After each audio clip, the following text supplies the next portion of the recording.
Hello, and welcome to the Hypno Travelers on the Magical Psyche Highway podcast. That's right.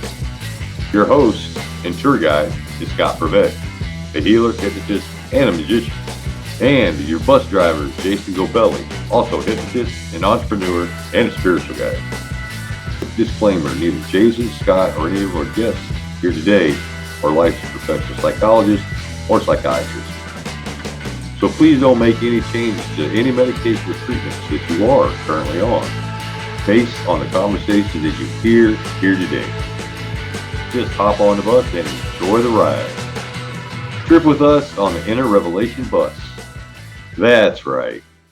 Hey, welcome to the Hypno Travelers on the Magical Psyche Highway. Great guest today. We're excited to have him, aren't we, Scott? So today, we got Chris Thompson, the great Chris Thompson. Chris, how are you? I am great, guys. How are you? Thanks for having me. Welcome. We're excited to have you here. And so we're going to get started right off the bat with the first question. Tell us about who you are and what you do. Oh, man. Okay, so who am I, Chris Thompson? What do I do? I started Mike Mandel Hypnosis.com in 2008 with Mike. And I don't know how much history you want me to go into here, but at the present state, I run the company. I always call myself the self-appointed CEO because Mike used to refer to me as his webmaster, and it started to irritate me. So I decided, screw you, I'm the CEO, buddy. And it stuck.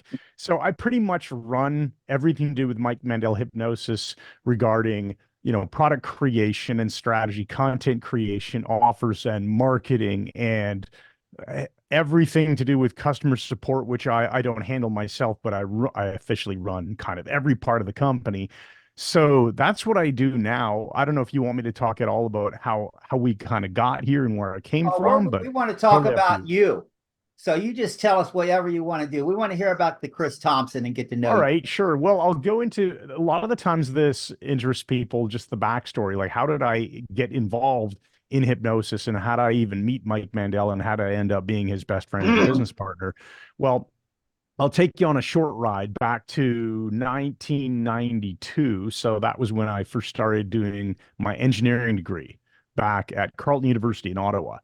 And during that whole first year experience, they call it Frosh Week. I don't know wherever you guys are in the world, but that first year orientation week of university, there's usually parties and entertainment and icebreaker activities and getting to know people.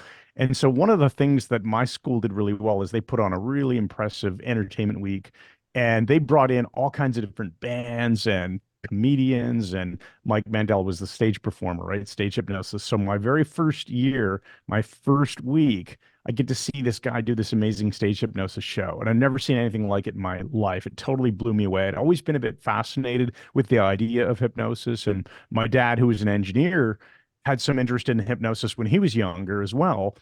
And so I knew it was probably a real thing. It's probably this awesome skill. Now I'm getting to watch a show, and I'm watching this show. Little did I know, probably one of the best performers in the world. How lucky was I, right? And there's Mike Mandel up there making people do all kinds of crazy things that I knew they could not possibly fake. Like even the best actors and actresses in the world would not be able to put on the acts that these people were doing on stage. So you knew it was a legit unconscious response. That got me really interested in hypnosis. That was my first year of engineering school. I was 18 years old.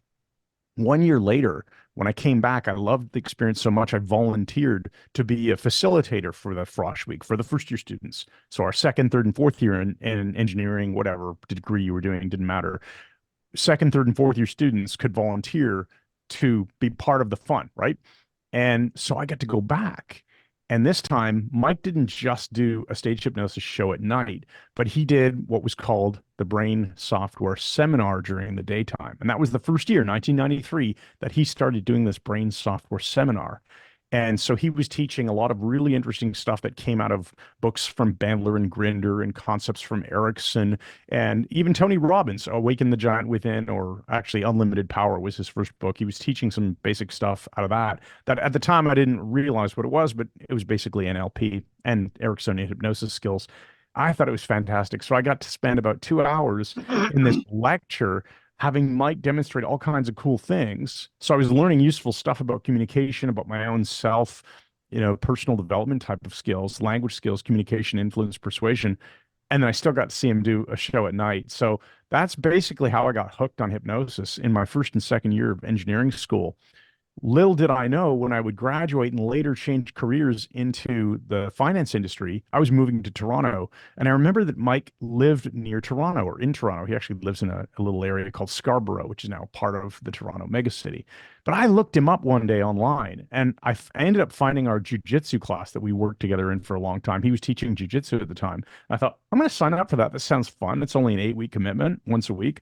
Did that, but became friends with him, ended up taking his hypnosis training, taking NLP training, becoming good friends with him, and the rest goes on. So basically in 2008, I was toward the tail end of my career in finance. I was looking for an exit, looking for something that I could do on my own without having to be part of a big company and be an employee.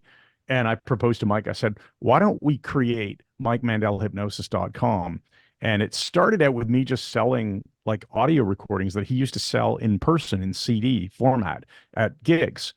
But if people didn't bring cash and he wasn't taking credit cards or anything, I thought, well, they're probably going to look you up on Google or whatever the browser was of choice at the time, whatever internet search engine, I should say, was the choice.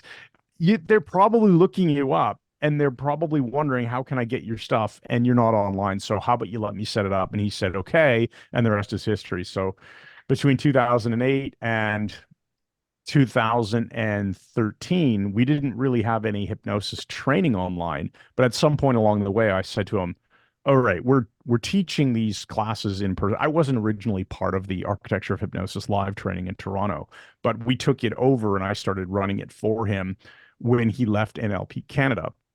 So I'm doing the classes with him, but I'm really just, Chris is going to sit in the audience and pretend like he's a student. And when it's Q&A time, I'm pretty good at knowing what kinds of questions people are going to ask. So I'll come up to the front, join Mike, stand there, and kind of help field questions and help clarify questions that I know somebody didn't ask exactly the way they should have asked, because I know what people are thinking. I know enough about this. I knew how to repackage the question and that's how I started getting involved with actually teaching with Mike. And at some point along the way, I said to him, I think we've got to put this online, because there's so many people who would love to come to Toronto, but there's no way they can afford a week off of work, the travel, the tuition, putting themselves up in a hotel to take the training. So why don't we put together the Mike Mandel Hypnosis Academy?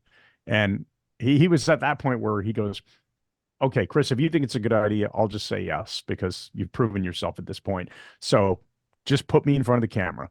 And so I had to learn everything from scratch: how to produce video, how to edit video, how to organize the course content, how to put it online, how to sell it, how to create memberships, and then eventually Facebook communities. So that's basically the, I guess, not so short version.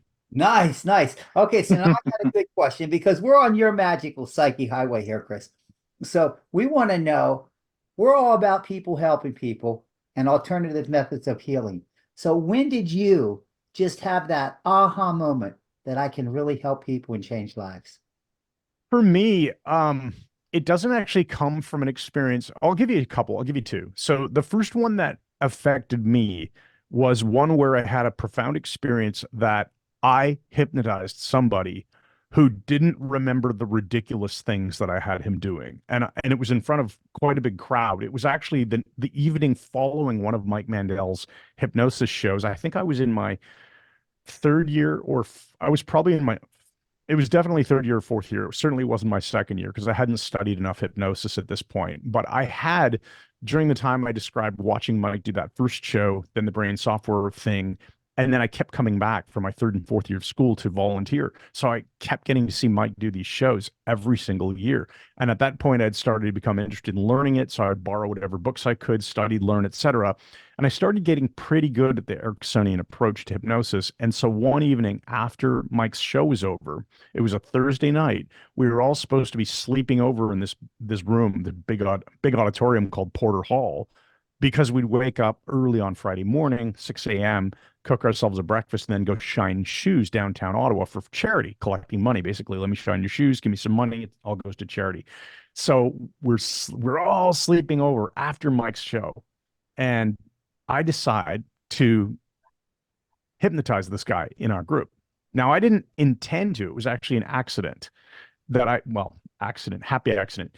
I was just showing him a really cool thing that we used to do when we were kids, where if you lay on the ground and you just go totally limp, loose, and relax, and somebody starts lifting up your arms, your stomach down on the ground, and if somebody starts lifting up your arms, so you're a bit bending backwards and you're relaxed and your eyes are closed, after about 30 seconds, your body tends to recalibrate to that. You feel like you're relaxed and your arms are up in the air. So if the person who's holding your arm starts to slowly lower them down back to flat, you actually feel like you're in the ground. You feel like you're kind of sinking. You ever done that when you were a kid?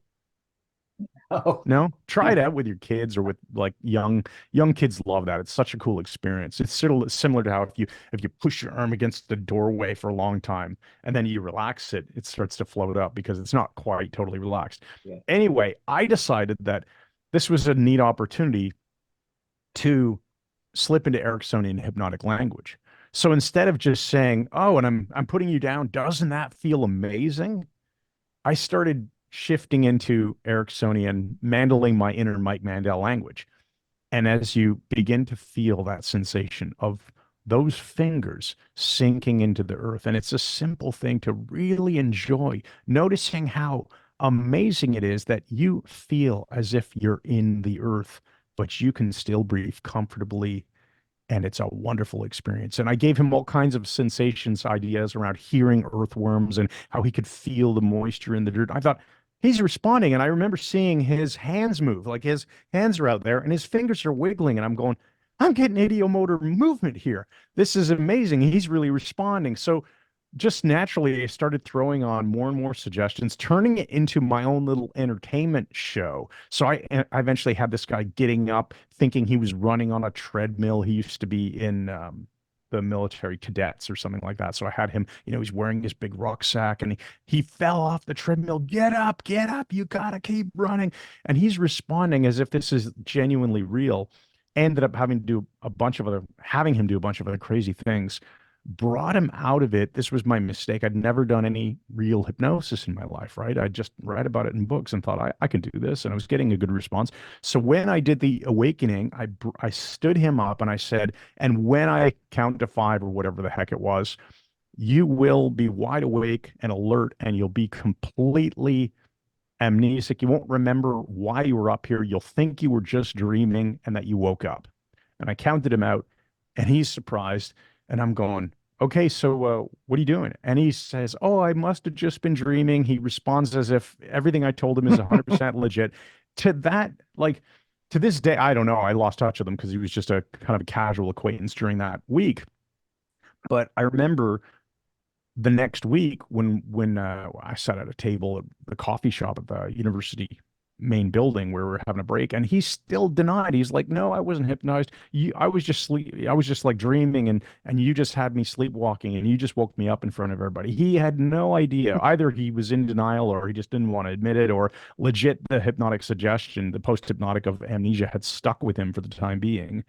And he didn't remember anything. He was doing all kinds of ridiculous things. I knew it was genuine because his responses were instantaneous. And I thought, oh my goodness, like, this is legit. So I know that's a long-winded answer to the question, but that was an entertainment situation that just happened naturally, organically. I thought, I'm going to see if I can turn this experience into hypnosis. It worked. And I thought, well, if that kind of stuff works, just imagine how effective it can be on all of the typical everyday problem therapeutic stuff. So the other very quick example, I'll keep this one much shorter. So I remember I had a bunch of clients lined up in a local physiotherapist's office. He was just giving me some space because he had a bunch of people that needed help. And one guy came in and I said, how can I help you? He put his hands down on the desk and I could see that essentially his left bicep was basically like half missing. Turns out that when he was a young boy, his brother and him were playing with a shotgun and it accidentally went off and it pretty much like blew his arm apart and had to have a bunch of surgery. And so only many years later, like a couple of decades, maybe 3 decades later, he was having chronic neuropathic pain. So he was having pain from something that didn't really make a lot of sense that there should be pain. He had been pain-free for many, many, many years, and suddenly there was pain from this injury that was, 30 years old at this point. And so I did some basic hypnosis stuff with him. And when I brought him out of it and wanted to check my work, and I said, and where's that? I used Freddie Jackman's line, and where's that pain gone now? Right. And he just opened his eyes and said, I feel nothing. And I thought for a moment, the way he said it, that he felt like, I feel nothing, nothing has changed. So in my mind, I'm going, uh-oh, what do you mean? I said, tell me more about nothing. And he says, I feel nothing. There's nothing. And I went, that's right. And so that was a real big convincer for me. And I'd done some pain management in the past, simple things like headaches. But to have somebody come in with essentially an injury from when they were a child that didn't cause them any pain, and then years later is creating pain, and there's no reason for it, the doctors can't figure it out, and then have it go away in one session, that was pretty cool. Yeah, that is really cool. You know what else is cool? You've taught thousands and thousands of people and helped them learn hypnosis. And some of those people have turned around and done real well with their businesses and have helped other hypnotists and have just exploded this thing. How does that feel to you? Dude, well, I like that question. Yeah, I never really tend to think of it that way, but I think you make a very good point that because I started from a genuine play, and I'm still there today. Like I'm very privileged to have Mike Mandel as my best friend, and I learn so much from him all the time. But I started this whole company really because I wanted to learn more about hypnosis, and I thought if it's so cool for me to learn, other people are going to want to learn it too. So I'm just genuinely like enjoyment boy, learning this fun stuff. And Mike will teach me stuff, and we will teach people together on our podcast, which we do right here in this studio that I'm talking to you from now. And we create all our videos from here. And it's pretty neat to think about how many people can learn some awesome skills just because I happened to have an interest in this and thought, hey, we should turn this into a training company. Nice. Now we know so much about how Mike has influenced you. So let's take Mike out of the question for this. Sure. Who else and what other people in hypnosis have really made a major impact on your life, or even not hypnosis? Who's made a major impact on your healing journey? So in this field of hypnosis, I would say Anthony and Freddie Jackman for sure.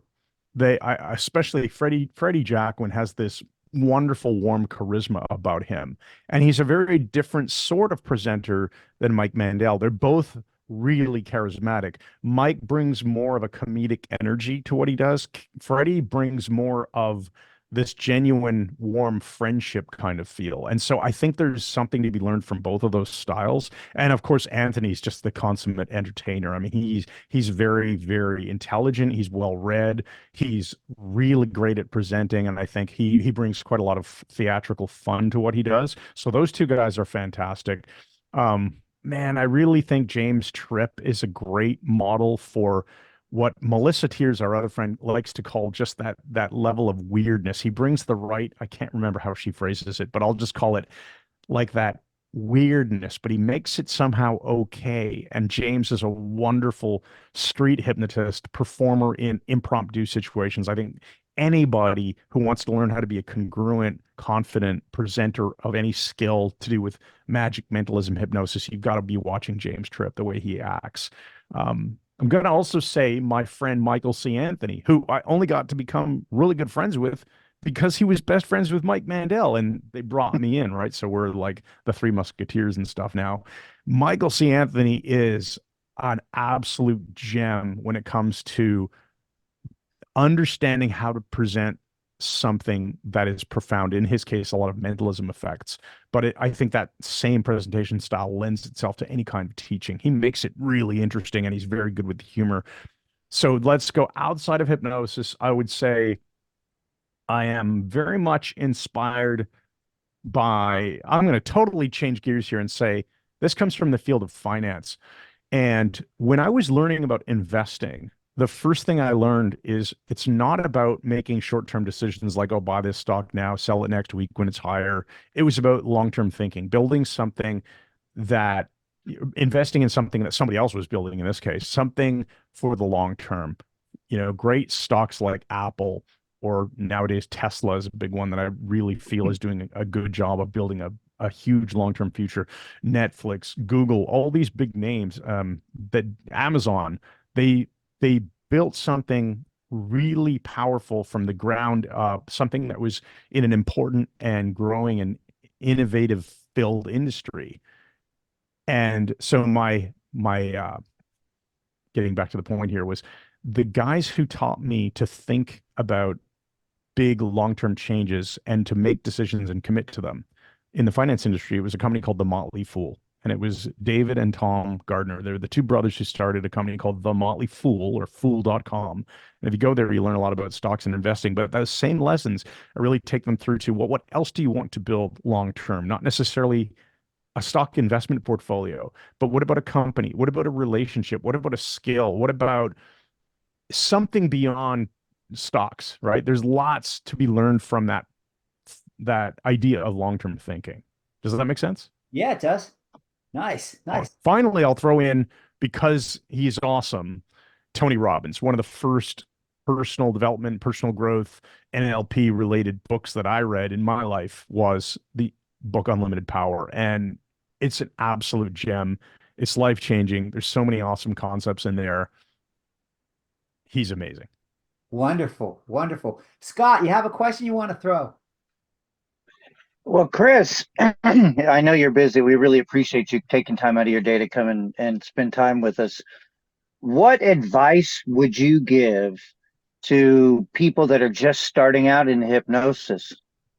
Okay, so just starting out, go to MikeMandelHypnosis.com and start with our test drive, because it's totally free to get started. And actually, we don't even require a credit card, which is totally cool. No, but sales and marketing aside, if I think back to when I was just interested in hypnosis, I knew that it was a cool thing. I knew that I wanted to learn it. And the only real option to learn anything was books, right? There was no YouTube, did not exist. I think we were probably a decade away from that. So there weren't really a lot of choices. Now there are an abundance of choices. You can go anywhere. You can get videos and books and podcasts and all kinds of things. So it's probably more a question of, well, where do you start? Because it's easy to find somewhere to start, but you might get garbage. You might be disorganized. I would say, if you're interested in starting, first of all, figure out what you want to do with it. If you want to do entertainment hypnosis, you probably don't need to spend as much time learning about therapeutic aspects and everyday change. But I think you'd be selling yourself short if you only did that. Now, having said that, I do think that there is a real value in learning the entertainment side of hypnosis, simply because it makes you a better freaking speaker, a better presenter. It teaches you how to be a bit more comedic at times, how to command a crowd. So that's stuff I've learned from guys like Mandel and Michael C. Anthony. That's important. But other than that, if you want to learn hypnosis for everyday change to help people with their lives, then I think it makes sense to always start, and the way we teach our classes this way too, is start by learning the Ericksonian paradigm, because you will eventually need to add that direct paradigm to your toolbox, but it's actually easier to learn the direct paradigm, and it requires a little bit more effort to understand the nuances of what we call building the never-ending sentence, or actually we prefer the phrase the run-on sentence, and using Ericksonian language and using things like our hypnotic language cards to have a toolbox of hypnotic language that you can throw into it. You can kind of salt and pepper any conversation with these tools.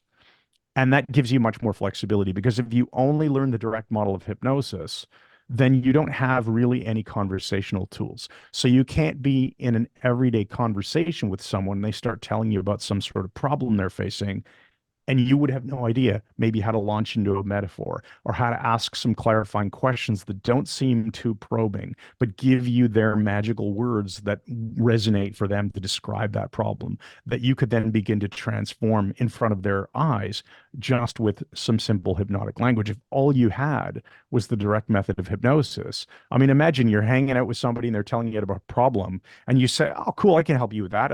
Here, stare at this pen." And just begin to note, like, it would be weird, right? There's this spectrum of weird with hypnosis. And when you're working with somebody who is your client, You have full permission to go total hypno weird on them. That's right. Close your eyes. Begin to notice that changing. Whatever you want to say, it doesn't sound like a conversation because it isn't. It's the context of I'm doing hypnosis with you. You're my client and I'm going to help you. But if it's just casual, I think you really need to understand how to use language to absorb people's attention, redirect their attention, elicit emotions, and then offer them helpful solutions. And those solutions can come in the form of direct suggestions and embedded commands and double binds if you want, or you can just tell a metaphor. And then they get this unconscious kind of dissociated message from somebody else's story that they pattern match in their brain and go, oh, I think I know how to solve my problem now. And as Mike would say, leave the silver bullet behind and walk away into the sunset. Nice. Well, now you've taught thousands of people hypnosis, and you've had all these students, and a lot of these students actually already practice hypnosis and had courses at other places, but then come back to you to learn more. Now, of all this that you've done and all this have you seen, what are some of the things and some of the students that have been like, wow, I've really helped in their journey? Well, yeah, no, nothing is just jump. There's so many of them. I get so many emails. So it's one of those things where nothing's jumping out at me because there's so many examples where we've had people email us saying, oh, thank you so much. This, the Mike Mandel Hypnosis Academy has really changed my life. I would say probably more people use it in a non-official capacity, like they don't officially start a hypnosis business and change their lives by helping other people formally for money or anything like that. But there are a good number of people who do, right? I think there's this natural mix of who wants to actually be an entrepreneur and start their own business doing this versus taking the concepts, helping somebody in their life. Maybe they had a son that was dealing with horrible social anxiety at school. And by doing hypnosis, the father was able to help that son overcome the problem. We've got all kinds of examples like that, right? Spouses, family members, children, best friends, all kinds of things. I remember I got a really nice comment from one of our students, Terrence. I had asked in our community, I don't know if you guys remember, it was about a week and a half ago, and I put up a post saying, can you guys help me? It was a homework assignment for some marketing work that I was doing. Can you help me understand when you joined the Mike Mandel Hypnosis Academy, what did you notice or what did you see or what did you experience that convinced you were in the right place? Beyond the shadow of doubt, I know this is the right place for me. And Terrence said it was actually during one of our 5-day challenges. So he hadn't even yet become a member, but we taught what we call ADAC, or which is really John Overdurf's meta pattern. And John Overdurf deserves full credit for that. But we just taught our way of implementing it using what we call ADAC, right? So you're activating into a problem state, then dissociating from it, then you're associating into a resourceful, awesome state, and then you're collapsing the problem state and the resource state such that the resource state wins and the problem goes away.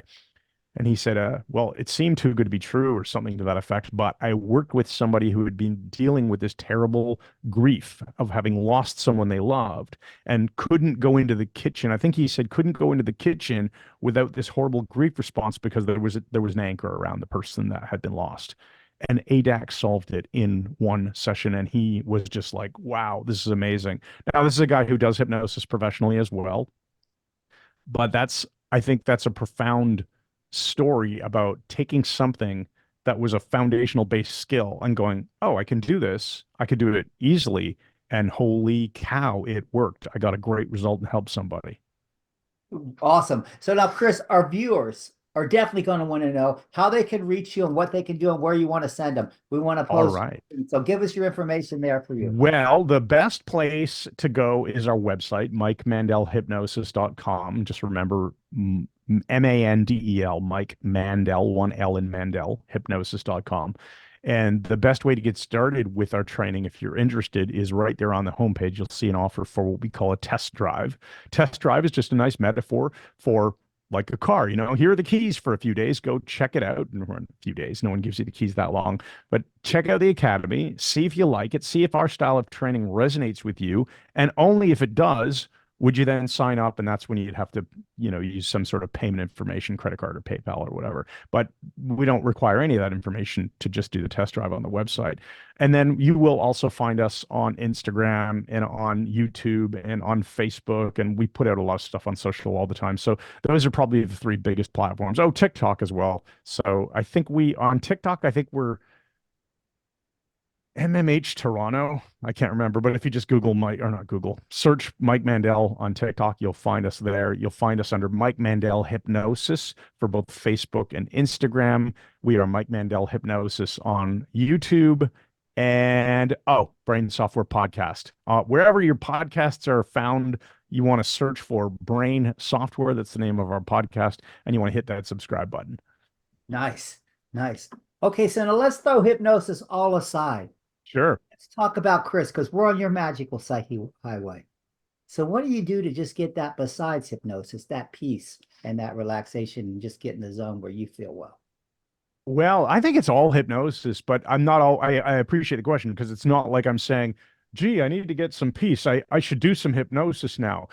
I think laughing is really important. So the laughing trance is one of these things that just, you get sucked into it, especially if you're hanging out with good friends and you're all just having ridiculous humor and everyone's laughing. You're caught up. That is trance. That is hypnosis. It's happening all around us. So when we say take hypnosis away, let's at least remember it's a part of your life all the time. It's happening automatically.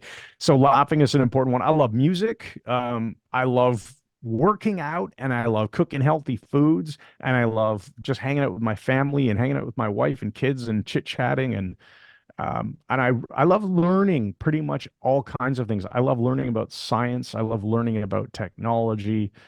I love to learn. And when I realized that not only do I love to learn, but I also love to teach, and when you put those two things together, you end up with a really happy life. If you can make a career of doing the things that you love, that seems like it would be a really good outcome. And so far it has been true for me that I get to hang around fun people.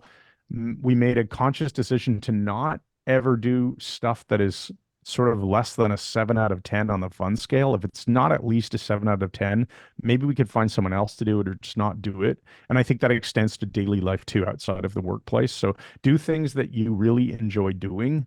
And I like moving, and I like exercise. I like sports. I like fitness activities, and of course music and laughing.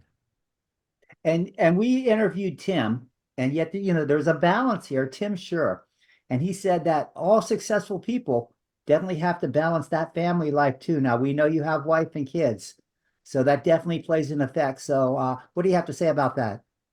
Yeah, that's for sure. I think a couple of months ago, Mike said during one of the not guest calls, the monthly topical calls that we do, Mike said something like, you have to show up for your clients being the best you that you can be. And that's true for clients, right? But I think the same thing is true in family life too.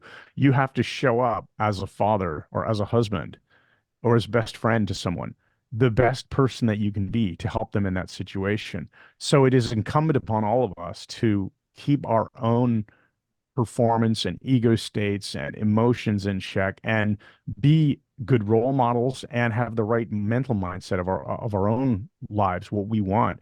And I think as soon as you get some results from any kind of personal development work that you've done anywhere in your life, and you see the evidence and go, wow, I've become a better speaker, or wow, I understand how to stand up in front of a crowd without feeling awkward and uncomfortable. Now I don't have that social anxiety that I used to have. As soon as you get those kinds of results, you just have to keep remembering to remind yourself that you still have those every single day. So when you run into some sort of tough spot with your children or with your spouse or whatever, you have to be willing to push through the problem, take a break if necessary, come at it from a different angle, respect their emotional state as well, and bring people to some sort of ecological resolution of problems. I think if you just focus on two things in life, believe that you can accomplish anything. If you learn enough, you can just keep at it and keep learning. And then also take on the second belief that you will never give up, never freaking quit. Just if you do those two beliefs, man, you can solve any problem. Sweet. Scott, have anything you want to add? No, man, great. It's been wonderful having you here, Chris. Thank you. And Oh, my Chris, pleasure. you have anything you want to throw out there, Chris, to the viewers? No, I've got really nothing. I think I feel like I did most of the talking, so I don't have anything else to really add. Just find something that you love and commit time every single day to getting better at it. It'll serve you well. Great words of wisdom for our viewers. Great words of wisdom. So with that, thank you, Chris. We certainly appreciate you, and we're so grateful that you came in here and allowed us to travel down your magical psyche highway. And Thank for you. our viewers, thank you. For our viewers out there, we're glad that you're here too. And so thanks for traveling with us. Thanks for being on the bus. If you liked us, give us the thumbs up. If you think we're assholes, give us a thumbs down. We don't care. Just respond. Come back. Hear us next week. And we're so glad that you're here. And once again, thanks for traveling with us on the magical psyche highway. Wow, what a trip. Thanks for taking that journey with us today. Please like us, share us, and enlighten us with your views of the topics we drove into today. We appreciate you and love reading your comments. Thanks again, and we hope to see you back on the bus next week. That's right.